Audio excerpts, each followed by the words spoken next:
ማለዳ የመጣ ስታነቃኝ እንደምን አደራችሁ ክቡራትና ክቡራን የምፅዓቱ አዋጅ ነጋሪ አገልግሎት አድማጮቻችን፣ ሰላም ለእናንተ ይሁን። የማለዳ ቁርሳችንን አሁን ጀምረናል። አዘጋጅ እና አቅራቢ ፓስተር አለማየሁ ነሞ። መልካም ጊዜ ሆነላችሁ። ከሕይወት ምንጭ ውሃ ስታረካኝ ሰላም ጤና ይስጥልን። እንደምን አደራችሁ። ይህ በምፅዓቱ አዋጅ ነጋሪ አገልግሎት እየተዘጋጀ የሚቀርብላችሁ የማለዳ ቁርስ ፕሮግራማችን ነው።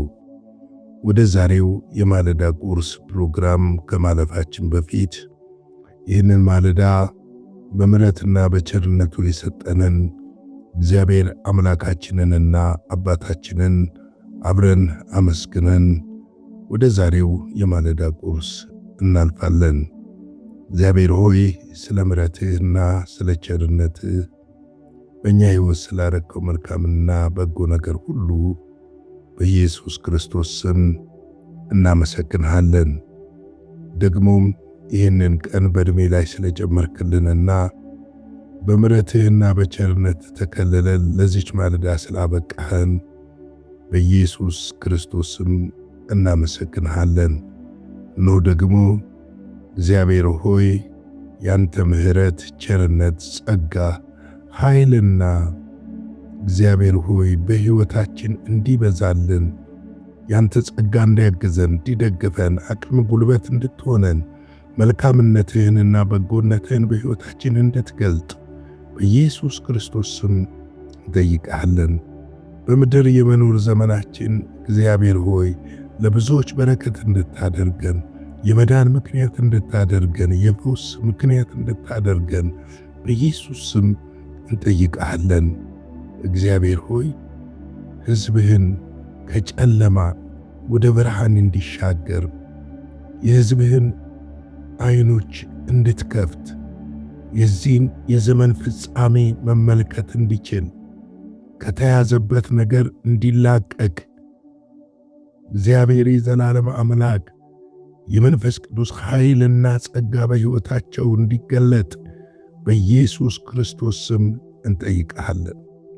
እናንተ የምትተኙ ንቁ፣ ከሙታንም መካከል ተነሱ፣ ክርስቶስም ያበራላችኋል ተብሎ እንደተጻፈ እውነተኛው ብርሃን እንዲበራላቸው ድካም ያላቸው የዛሉ ጉልበቶች ጌታ እግዚአብሔር ሆይ በዚህ ሰዓት በኃይልህ እንዲበረቱ፣ በመንፈስህ እንዲነቁ፣ ጨለማቸው እንዲገፈፍ፣ ያዛላቸው ነገር እንዲነሳ፣ ድካማቸው ከሕይወታቸው ላይ እንዲላቀቅ በኢየሱስ ክርስቶስ ስም እንጠይቅሃለን። አንተ ብቻ ብርቱ ነህ። አንተ ብቻ ታላቅ ነህ። እግዚአብሔር ሆይ ያለ አንተ ምንም ነን። አንተ ልትልቅ ይገባልና ከፍ ልትል ልትነግስ በሕይወታችን ቢሆን በኑሯችን ቢሆን በአገልግሎታችን ቢሆን በትዳራችን ቢሆን በትምህርታችን ቢሆን በቤታችን ቢሆን እኔና ወገኖቼን እግዚአብሔር ሆይ አንተ እንድትልቅብን እንጠይቅሃለን። ሁሉ እጅ አሳልፈን እንሰጣለን። እግዚአብሔር የዘላለም አምላክ ነው። ደግሞ ቃልህን አስተምረን፣ የቃል መንፈስ ሕይወታችንን ያግኝ። ነፍስ መንፈስ ጅማትን ዘልቆ እንደሚገባ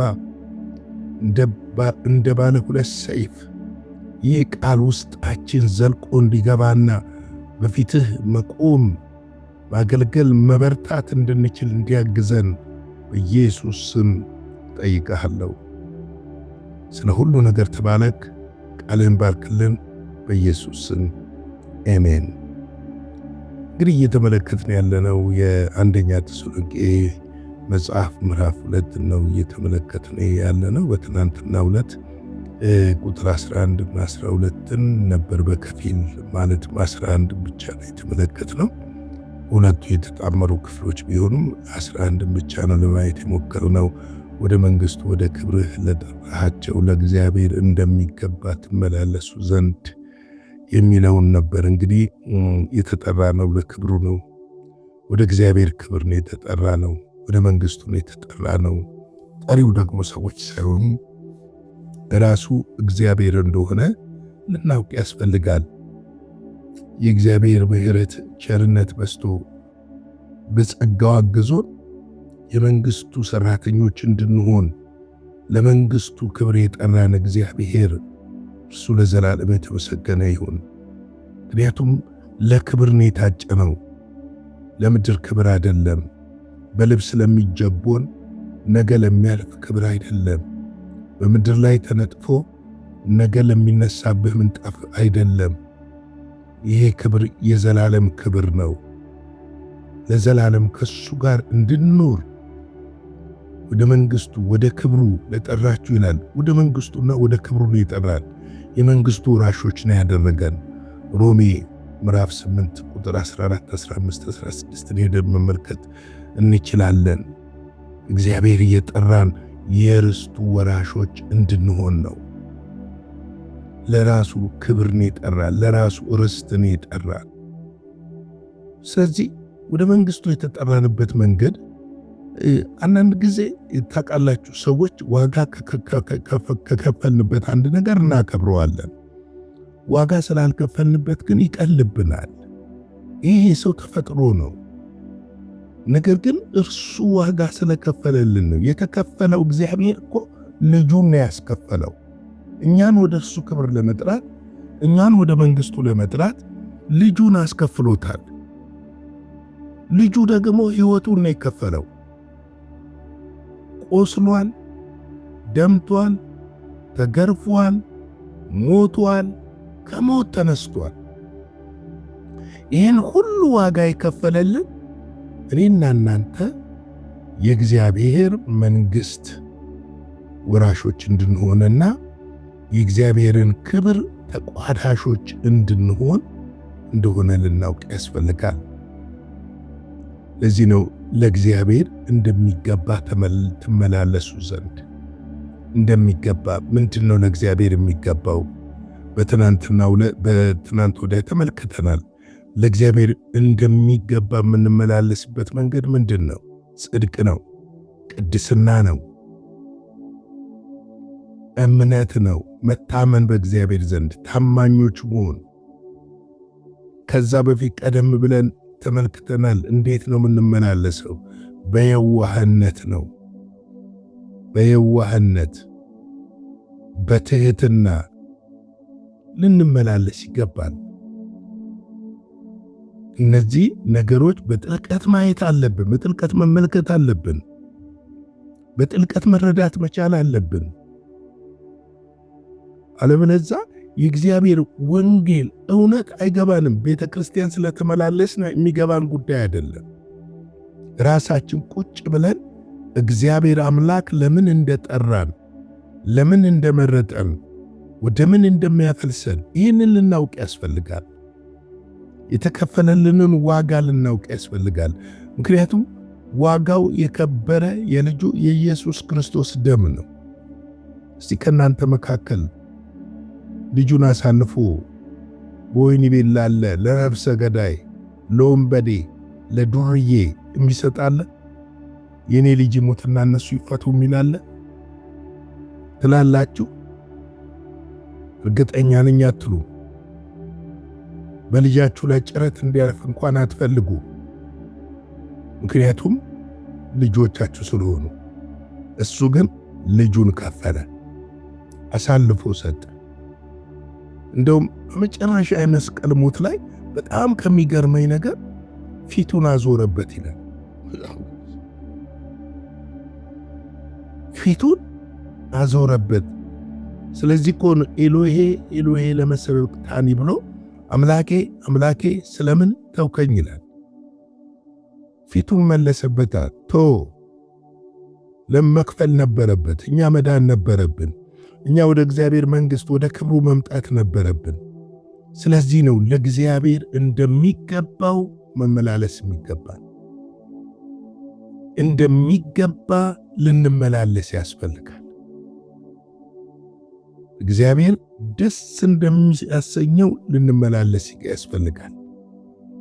እንግዲህ ሌላው ቁጥር 12 ላይ እየመከርን እያጸናንና እየመሰከርንላችሁ አባት ለልጆቹ እንደሚሆን ለእያንዳንዳችሁ እንዲሆነን ታውቃላችሁ ይላል። መመስከር ማስተማር ጥሩ ነገር ነው።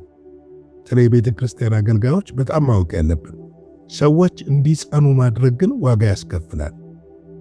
በሳምንት አንዴ አስተምረህ ልትሸኘው ትችላለህ።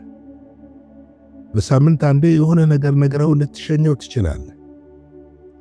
ሕይወቱን እንዲጸና ከጌታ ጋር እንዲጣበቅ ለእግዚአብሔር ልጆች እንዲሆኑ አባት ለልጆቹ እንደሚሆነው አባት ልጆቹን ሲወጣ ሲገባ ይከታተላቸዋል፣ ያያቸዋል። ልክ እንደዛው ተከታትለን ነው ማጽናት ያለብን እንጂ ደህንነት አስተምረዋለሁ ክትል አስተምረዋለሁ የራሱ ጉዳይ የምንል ከሆነ የሚጸልያሉ ወይ? የጸሎት ጊዜ ያላቸው ወይ? የዲቮሽን ጊዜ ያላቸው ወይ? እግዚአብሔርን ፊት ይፈልጋሉ ወይ? ቀድሞ ከሚውሉባቸው ስፍራዎች ተለይተዋል ወይ? የቀድሞ ልምምዳቸውን ትተውታል ወይ? አሁን በእግዚአብሔር እየበረቱ ነው ወይ? እየጠነከሩ ነው ወይ? ልናጸናቸው የሚያስችል ጸጋ ሊኖረን ይገባል። ማጽናት ቀላል አይደለም። ማስተማር ቀላል ሊሆን ይችላል። መምከር ቀላል ሊሆን ይችላል። ማጽናት ግን ኮንቲኒቲን የሚጠይቅ ነው። ክትትልን የሚጠይቅ ነው። ልንከታተል የሚገባን ነው። ስለዚህ እየመሰከርንላችሁ እንግዲህ በየጊዜው ይመሰክሩላቸዋል። ሕይወታቸውን ያካፍሏቸዋል። እግዚአብሔርን ቃል ያካፍሏቸዋል። አባት ለልጆቹ እንደሚሆን ማናቸውንም ነገር ያደርጉላቸዋል። ለእያንዳንዳቸው እንዲሁ ሆንን ይላል። ልዩነት በሌለው መልኩ ታውቃላችሁ። በዚህ ዘመን በሰውና በሰው መካከል ልዩነት እናደርጋለን። የእግዚአብሔር አገልጋዮች ተብለን፣ የእግዚአብሔር ሰው ተብለን፣ ክርስቲያኖች ተብለን እሱ ጥሩ አይመስለኝም። እግዚአብሔር የሚያዝንበት ነገር ይመስለኛል። ሰውን በልብሱ ወይም ባለው ነገር መለካት ተገቢ አይመስለኝም። እግዚአብሔር የሚያዝን ይመስለኛል። ብዙ ቦታ ላይ ሰዎች በእንደዛ አይነት ነገር ሲለኩ አይቻለሁ። ይህንን ቴስት ማድረግ ትችላላችሁ። እናንተ ማይሆን ልብስ ለብሳችሁ ውጡና እስቲ አገልጋዮች ጋር ወይም ደግሞ ክርስቲያኖች ጋር ሂዱ እስቲ ምላሹን ታገኙታላችሁ። ደግሞ ዝንጥ ብላችሁ ሂዱ እስቲ። ገና ከደጅ ነው አክብሮቱ የሚጀምረው። ያከበሩት ልብሳችሁን እንጂ እናንተ ማንነታችሁን አይደለም። ሰው ልጅ ልናከብር የሚገባው በማንነቱ ብቻ ነው፣ በሰውነቱ ብቻ ነው፣ የእግዚአብሔር ልጅ በመሆኑ ብቻ ነው፣ ዳግም በመወለዱ ብቻ ነው፣ በመዳኑ ብቻ ነው። ምክንያቱም ምን ታውቃለህ? እንደዛ ለብሶ የመጣው ሰው ማን እንደሆነ ምን ታውቃለህ? መጽሐፍ ሲናገር ምን ሳያውቁ መላእክትን አስተናገዱ እኮ ይላል። ሳያውቁ አላወቁም፣ መላእክት እንደሆኑ አላወቁም፣ ግን መላእክትን እኮ አስተናግደዋል። ስለዚህ እኔና እናንተም ለሰዎች ፊት ሳናደላ፣ ለሰዎች መልክ ሳናደላ ልጆች እንደሚሆኑ ለእያንዳንዳቸው እንደሆንን ታውቃላችሁ ይላል። አባት ለልጆቹ እንደሚሆን ለእያንዳንዳቸው ልዩነት በሌለበት መልኩ ወገኖቼ፣ ያ ነው የእግዚአብሔር መንፈስ እኮ በእኛ ውስጥ መኖሩን የሚያመለክተው አንዱ ትልቁ ነገር። በእግዚአብሔር መንፈስ ውስጥ የምንመራ መሆኑ ከሚያመለክቱ አንዱ ነገር ለሰው ልጆች አድሎ ሳናደርግ፣ ምክንያቱም ያ መንፈስ የኢየሱስ መንፈስ ነው። ወደ ቀራጮች የሄደው ተመልከቱ፣ ወደ ነዛች ዘማች ሴት የሄደው ኢየሱስ አላዳላም። ወደ ፈሪሳውያን ጋር ሲሄድ ሌላ ኢየሱስ አይሆንም፣ ወደ እነሱ ጋር ሲሄድ ደግሞ ሌላ ኢየሱስ አይሆንም። ኢየሱስ ያው ነው። ሁሉን በእኩል አይን ይመለከታል። ደካማ ነው ብሎ አይንቅም፣ ብርቱ ነው ብሎ ደግሞ አያደንቅ። ሁሉም በእኩል አይን ነው የሚመለከተው። ስለዚህ እኛም ከዚህ ትልቅ ትምህርት ልንማር ያስፈልጋል ማለት እወዳለሁ። እንግዲህ ለዛሬ ያለኝ የማለዳ ቁርስ ይህንን ይመስላል። ላይክ፣ ሼር፣ ሰብስክራይብ በማድረግ አገልግሎታችንን ደግሞ በገንዘባችሁ እየደገፋችሁ አብራችሁን እንድትቆሙ በጌታ ፍቅርና ትህትና እየጠየቁኝ የጌታ ጸጋ፣ ሰላም፣ ቸርነት ከሁላችን ጋር ይሁን። አጭር ጸሎት ጸልዬ እንጨርሳለን። የዘላለም አምላክ እግዚአብሔር ሆይ ስለዚህ ማለዳ ስለ ምሕረትህ፣ ስለ ቸርነትህ፣ ስለ በጎነትህ፣ ስለ መልካምነት ሁሉ ክብር ምስጋና ከዘላለም እስከ ዘላለም ለታላቁ ስምህ ይሁን። በነገር ሁሉ ስላገዝከን፣ ስለደገፍከን፣ አቅም ስለሆንከን፣ ጉልበት ስለሆንከን ሁሉ እናመሰግንሃለን። ደግሞ ይህንን ቀን ባርክልን። ባስተማርከን ደግሞ ሕይወታችንን የቀና እንዲሆን እንድንኖር ጸጋና ኃይልህ ያግዘን። ሁሉ ለስምህ ክብር ይሁን። ስለ ሁሉ ነገር ተመስገን። ከክፉ ሁሉ ጠብቀን፣ በደምህ ሸፍነን። በኢየሱስ ክርስቶስ ጌታ ስም አሜን። በነበረን የመልእክት ክፍለ ጊዜ እንደተባረካችሁ ተስፋ እናደርጋለን። በነገው ማለዳ በሌላ ዝግጅት እንገናኛለን። መልካም ቀን።